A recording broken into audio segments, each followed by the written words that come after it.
नमस्कार, आपके साथ मैं हूं अंजलि सिंह। हमारे खास कार्यक्रम सेहतनामा में आपके साथ स्वागत है और इस कार्यक्रम में हम आपकी सेहत और उससे जुड़ी समस्याओं के बारे में बात करते हैं। आज हमारे साथ इंदौर के MYH हॉस्पिटल में एसोसिएट प्रोफेसर और न्यूरोलॉजिस्ट डॉक्टर अर्चना वर्मा जुड़ रही हैं, जो न्यूरोलॉजी और उससे की समस्याओं से जुड़ी बारे में बात करेंगी और उसके निदान के बारे में भी जानकारी देंगी। डॉक्टर अर्चना हमारे साथ जुड़ गई हैं।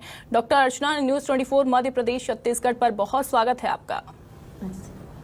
डॉक्टर अर्चना, सबसे पहले तो हम जान लेते हैं कि न्यूरोलॉजी से जुड़ी कौन कौन सी बीमारियां हो सकती हैं।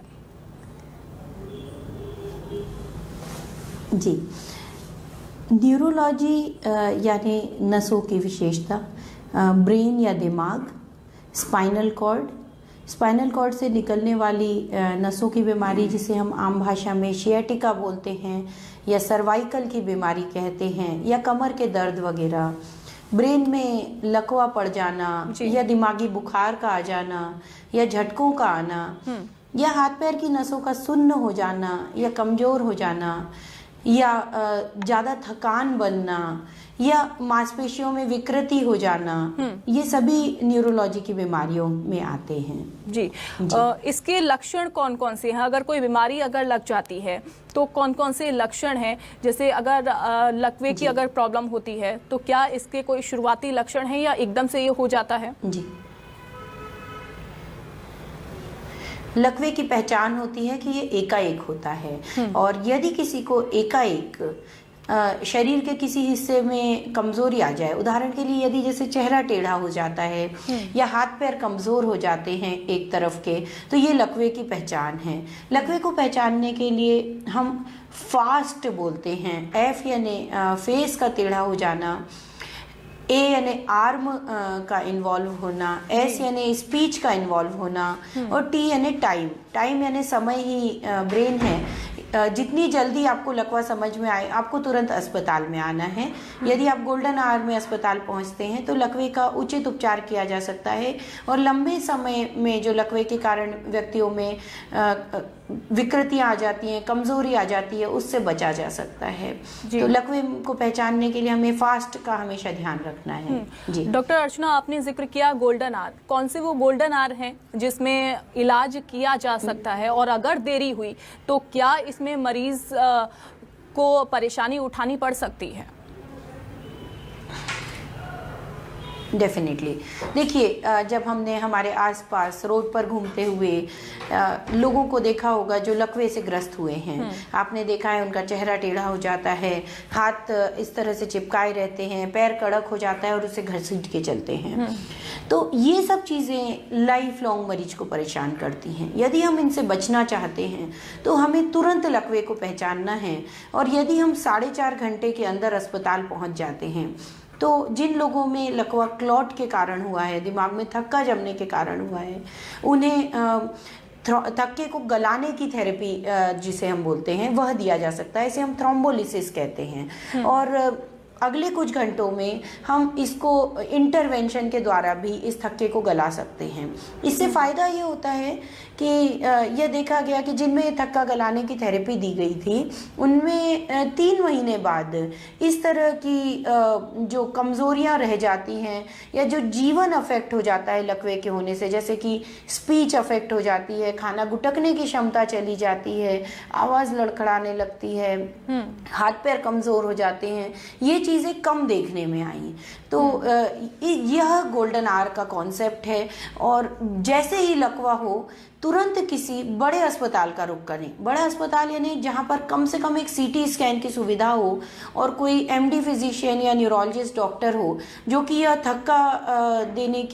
थक्का गलाने की दवा देने के लिए अधिकृत हो। यह हमें करना चाहिए, जिससे हम लॉन्ग टर्म मरीज की जीवन में आने वाली मॉर्बिडिटीज को रोक सकें। जी डॉक्टर अर्चना, क्या तुतलाना भी एक न्यूरोलॉजी से जुड़ी हुई ही एक समस्या है? क्योंकि अक्सर देखा गया है कि बच्चे जो हैं वो तुतलाते हैं। चलिए बच्चों को छोड़ दीजिए, बड़े जो हैं वो भी तुतलाना जो है वो उनका भी देखने को मिला है। तो क्या ये भी एक न्यूरोलॉजी में ही जोड़ा गया है इसको भी? जी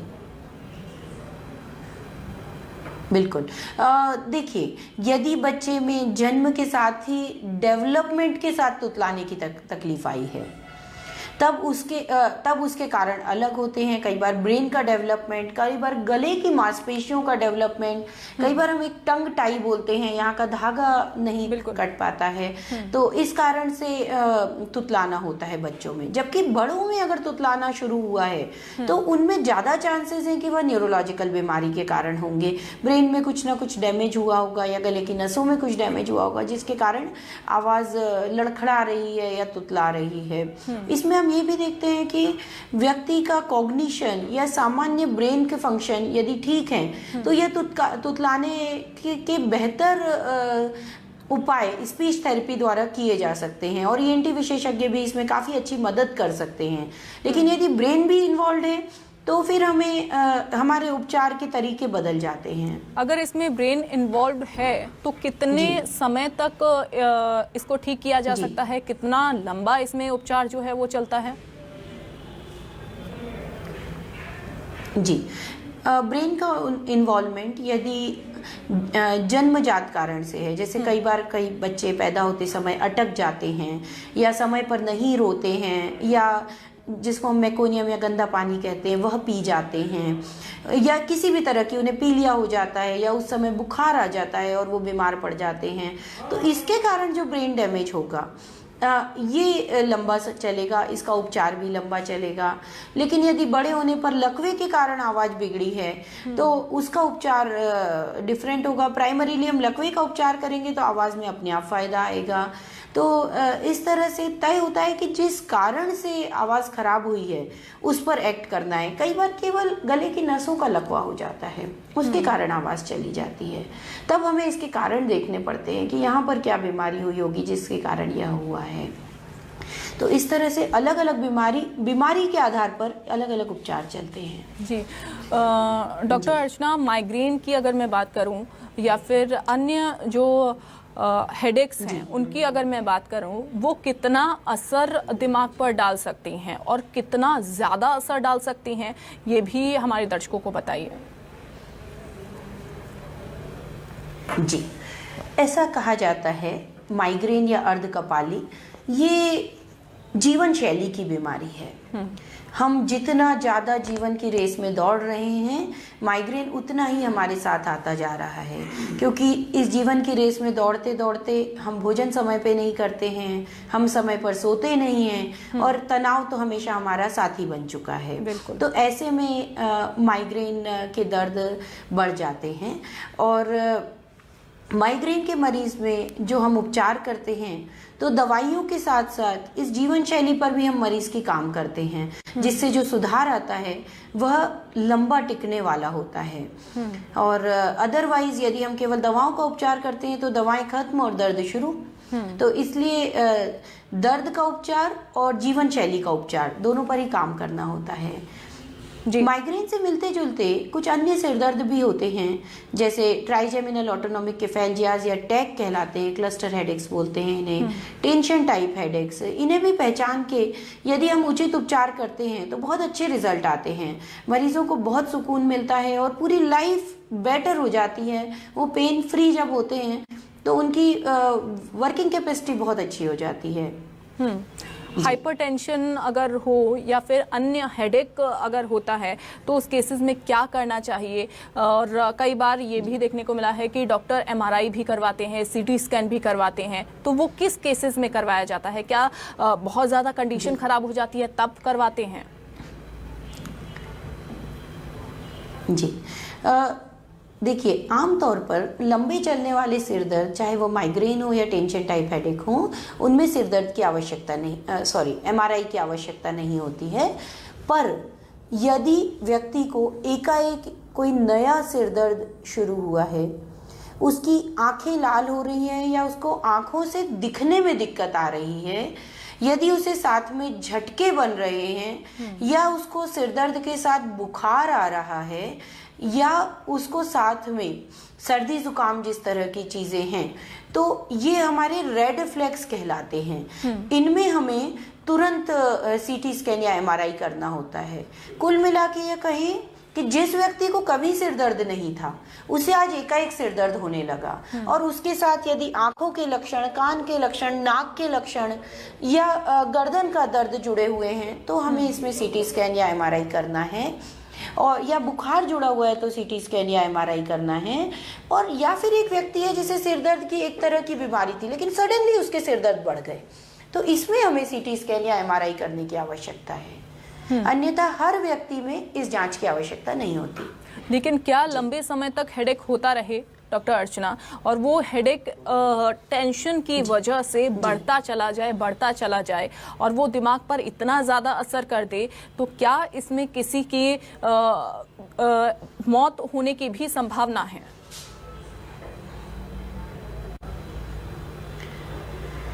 तनाव से होने वाले सिर दर्द मृत्यु का कारण तो नहीं होते, पर जीवन को बहुत खराब कर देते हैं। देखिए, जब तनाव होता है तो हमें जो शरीर का लक्षण एक है वह 100 प्रतीत होने लगता है। ये लोग सारा दिन अपना सिर दर्द लिए बैठे रहते हैं और वही उनके जीवन का गोल बन जाता है कि ये दर्द है, इसे ठीक करना है। उनकी जो भी कार्य क्षमता है, कार्य प्रणाली है, वो खत्म हो जाती है। तो मैं ये कहूँगी कि मृत्यु तो नहीं, पर मृत्यु से कम भी नहीं। तो इनमें केवल हमें इस दर्द पे काम करना है, और जो सिर दर्द के इलाज उपलब्ध हैं वो बहुत अच्छे हैं, जादुई सुधार आता है। तो डेफिनेटली इनके स्ट्रेस पे और इनके दर्द के प्रेसिपिटेंट पे जब काम किया जाता है तो ये मरीज रियली हम कहें कि नया जन्म पाते हैं। लेकिन इसका दिमाग की मांसपेशियों पर कितना असर पड़ता है?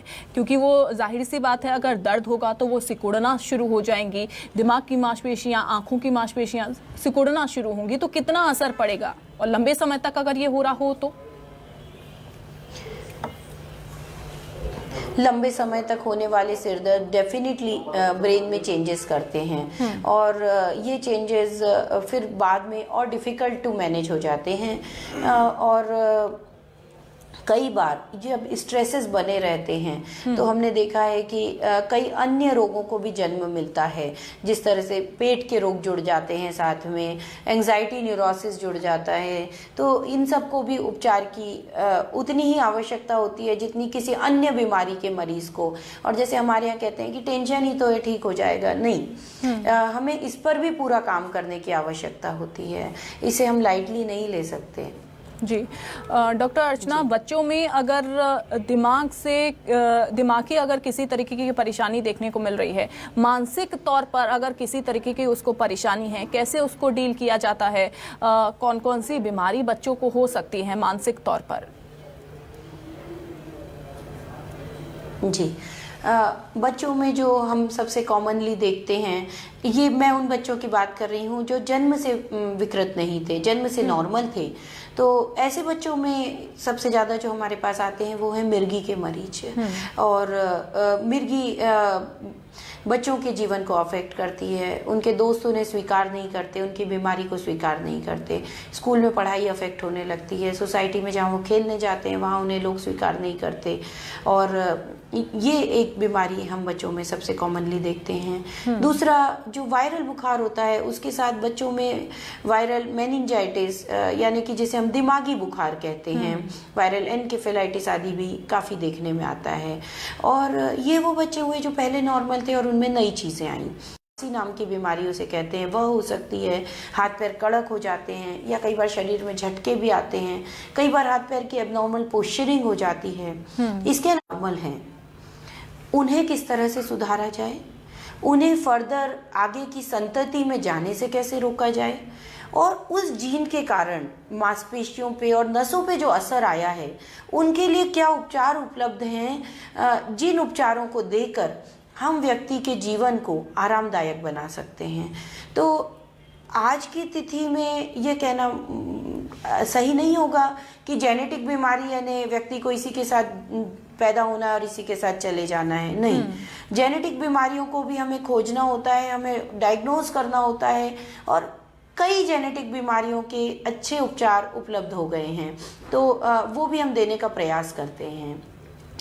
जेनेटिक बीमारियां दिमाग की नसों की हो सकती हैं, ब्रेन की हो सकती हैं, स्पाइनल कॉर्ड की हो सकती हैं, हाथ पैर की नसों की हो सकती हैं, न्यूरोमस्कुलर जंक्शन, मांसपेशियों की हो सकती हैं जिन्हें हम मायोपैथीज कहते हैं। तो इसलिए जब इस तरह की भी आप कोई बीमारी देखें जो आनुवंशिक है, परिवार में चल रही थी, तो भी अपने डॉक्टर, अपने न्यूरोलॉजिस्ट से ज़रूर संपर्क करें। हो सकता है कि इनके ट्रीटमेंट आ गए हों। लेकिन डॉक्टर साहब, अगर ये भी बात अगर की जाए कि बच्चों में अगर कोई बीमारी दिखने को मिल रही है, कोई लक्षण दिखाई दे रहा है, तो दिमाग पर उसका असर पड़ रहा है, तो क्या बच्चों की याददाश्त पर भी असर पड़ेगा? और बड़ों में अगर इस तरीके यही अगर मेरा सवाल रहे तो याददाश्त पे कितना असर बड़ों में पड़ सकता है? जी देखिए, दोनों के लिए ही मैं कहूँगी कि बच्चे और बड़े, बच्चे में यह डेवलपिंग ब्रेन है, ये ब्रेन डेवलप हो रहा है और ये सब जगह से जो जानकारियाँ इकट्ठी करता है उस हिसाब से ग्रोथ लेता है। तो यदि हमारे इस चीज़ में प्रॉब्लम आएगी तो डेफिनेटली याददाश्त कम हो जाएगी। याददाश्त या मेमोरी 3 तरह की होती है, रिसेंट मेमोरी, इमीडिएट मेमोरी और रिमोट मेमोरी। इसको उदाहरण के लिए समझाती हूँ। जो घर में वृद्ध लोग होते हैं उन्हें हमेशा याद रहता है कि उनके बच्चे कैसे थे या उनकी शादी कब हुई थी, देश कब आज़ाद हुआ था, ये वो कभी नहीं भूलते, कितनी भी याददाश्त चली जाए। लेकिन कल क्या भोजन किया था वो भूल जाते हैं। कारण रिहर्सल। जितनी पुरानी बात उतने हमने रिहर्सल दिए हैं हमारे ब्रेन को, लेकिन वहीं पे जितनी नई बात रिहर्सल कम हुए हैं। तो इसलिए रिहर्सल जो तरीका है, चीज को बार बार याद करना, जो हमारे ग्रंथों में भी कहा गया है कि जो जितना आप बात को याद करेंगे, जितना बार बार रिवाइज करेंगे, उतना हमारी मेमोरी शार्प होती चली जाएगी। तो इसलिए हम बच्चों को भी कहते हैं लिख कर याद करो, पढ़कर याद करो, देखकर याद करो, निमोनिक बनाकर याद करो। क्यों?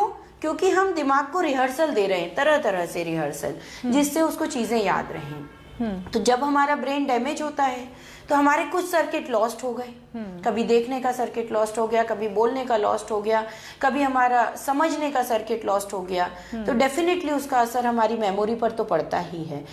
ऐसे में हम जो थेरेपी करने का तरीका अपनाते हैं, यदि उदाहरण के लिए मेरा देखने का सर्किट लॉस्ट हुआ है तो मैं उसके सुनने के सर्किट को ज्यादा एक्टिवेट करवाऊंगी कि आप इस तरह से याद रखिए। आपने भी देखा होगा जो बच्चे ब्लाइंड होते हैं वो समझते बहुत अच्छा है, क्योंकि उन्होंने अपने दूसरे सर्किट्स को एक्टिवेट कर लिया। उनके पास विजन नहीं है, लेकिन उन्होंने अपने हाथों से चीजों को समझना ज्यादा डेवलप कर लिया है। तो इस तरह से हमें ये देखना है कि क्या डैमेज हुआ और दूसरी किस चीज को हम डेवलप कर सकते हैं। यदि राइट हैंड डैमेज हुआ है तो हम लेफ्ट हैंड से लिखने का प्रयास करेंगे, पर प्रयास जरूर करना है। लेकिन क्या डॉक्टर वर्मा, अगर याददाश्त कमजोर हो जाए तो क्या थेरेपी के जरिए उस याददाश्त को नॉर्मल किया जा सकता है? जितने पहले तरीके से याद चीजों को किया जा रहा था, क्या उसी लेवल पर याद किया जा सकता है, चीजों को याद रखा जा सकता है? बड़े लोगों की बात करूं, एडल्ट में। जी, एडल्ट में डेफिनेटली जो हमारे ब्रेन का मीडियल टेम्पोरल एरिया होता है, हिप्पोकैम्पस कहते हैं, वह याददाश्त के लिए होता है। और जब ये डैमेज होता है तो ये लोग बच्चों जैसा हो जाते हैं। इस तरह का एक उदाहरण आपने आमिर खान की गजनी फिल्म में देखा था कि उसको शॉर्ट टर्म मेमोरी लॉस होता था, उनको ब्रेन का यही एरिया डैमेज हुआ था। तो जब इस तरह का डैमेज होता है तो आपने ये भी देखा होगा कि वो दूसरे तरीकों से याद करते थे, लिख के याद रखते थे। तो यही चीज़ें हम हमारे मरीज को, देखिए जो डैमेज हो गया उसको सुधारने का तरीका नहीं है। यदि कोई क्लेम करता है कि हमने इस डैमेज अंग को सुधार दिया है तो वो गलत कह रहा है, भ्रांति फैला रहा है। पर हमें पता है कि हम उसके आस पड़ोस के दूसरे तरीकों को डैमेज कर सकते हैं, के डैमेज को सुधार सकते हैं, दूसरों को ज़्यादा डेवलप करा सकते हैं जिससे हम इसको कवर कर सकें। पर ये तय बात है कि जो डैमेज हो गया, जैसे उदाहरण के लिए लकवे से जो डैमेज बन गया, उसे सुधार सकना यदि कोई क्लेम करता है तो वो गलत है, उसे नहीं सुधारा जा सकता। जी डॉक्टर वर्मा, मेरा आखिरी सवाल, चूँकि समय की थोड़ी सी कमी है, न्यूरोलॉजी चूँकि समस्याएं बहुत ज़्यादा होती हैं और इसी दौरान अगर ध्यान रखा जाए सेहत पर तो जाहिर सी बात है कि तमाम बीमारियों को दूर रखा जा सकता है। डाइट का किस तरीके से ध्यान रखें, किन किन चीज़ों से परहेज किया जा सकता है अगर मस्तिष्क पर किसी तरीके की अगर परेशानी हो रही है, दर्द में, सिर दर्द में परेशानी हो रही है, कौन कौन सी चीज़ें डाइट में शामिल करें जिससे सेहतमंद रहें? बिल्कुल। ये जो कहा जाता है कि स्वस्थ शरीर में ही स्वस्थ मन निवास करता है, तो यदि हमारा शरीर स्वस्थ नहीं है तो हमारा मन, हमारी नसें कैसे स्वस्थ होंगी? बिल्कुल। और डाइट जो हमारी उचित डाइट होती है, गुड न्यूट्रिशियस डाइट, हमारा जो सामान्य भोजन है उसे ज़रूर करें। दाल चावल सब्जी रोटी फल जो हम बोलते हैं कि वह लेना है उसे ही लेना है। प्रॉपर धुला हुआ होना चाहिए भोजन, अच्छी तरह से पका होना चाहिए, कच्चा भोजन नहीं करना चाहिए। कच्चा नॉनवेज बिल्कुल नहीं करना चाहिए क्योंकि उनसे कुछ कीटाणु दिमाग में चले जाते हैं और वो झटके के कारण बनते हैं। और गुड न्यूट्रिशियस डाइट का कोई विकल्प नहीं है। कोई ताकत की गोली नहीं होती, कोई अन्य दवा नहीं होती, जो डाइट हमें देती है वह बेस्ट होता है। एक और चीज़ जो मैं जोड़ना चाहूँगी कि जो ड्राई फ्रूट्स होते हैं, नट्स होते हैं, वो भी ब्रेन के लिए काफ़ी इफ़ेक्टिव होते हैं। वो कॉपर के सोर्स होते हैं नट्स, जो कि अच्छा रहता है हमारी नसों और ब्रेन के लिए, तो वो लिए जा सकते हैं। और ये मिनरल्स के भी सोर्स होते हैं। और डाइट में जो लोग केवल अन्न लेते हैं उनमें जो फलों में विटामिन्स होते हैं उनकी कमी हो जाती है। और डाइट में मिल्क प्रोडक्ट्स को भी शामिल करना चाहिए, जिससे, क्योंकि हर व्यक्ति नॉनवेज नहीं ले सकता, तो कम से कम मिल्क प्रोडक्ट तो आप शामिल करें, दूध दही, जिससे कि शरीर में B12 विटामिन की कमी ना हो। जी बिल्कुल डॉक्टर अर्चना, आपने बहुत सुंदर तरीके से, अच्छे तरीके से समझाया हमारे दर्शकों को कि न्यूरोलॉजी से जुड़ी किन किन बातों का ध्यान रखा जा सकता है और न्यूरोलॉजी से जुड़ी कौन कौन सी परेशानियां उनके जीवन में आ सकती हैं, उनसे बचाव क्या क्या है। बहुत शुक्रिया आपका न्यूज़ 24 मध्य प्रदेश छत्तीसगढ़ से जुड़ने के लिए और बातचीत करने के लिए। सेहतनामा में फिलहाल के लिए बस इतना ही, लेकिन बाकी खबरों के लिए आप देखते रहिए न्यूज़ 24 मध्य प्रदेश छत्तीसगढ़।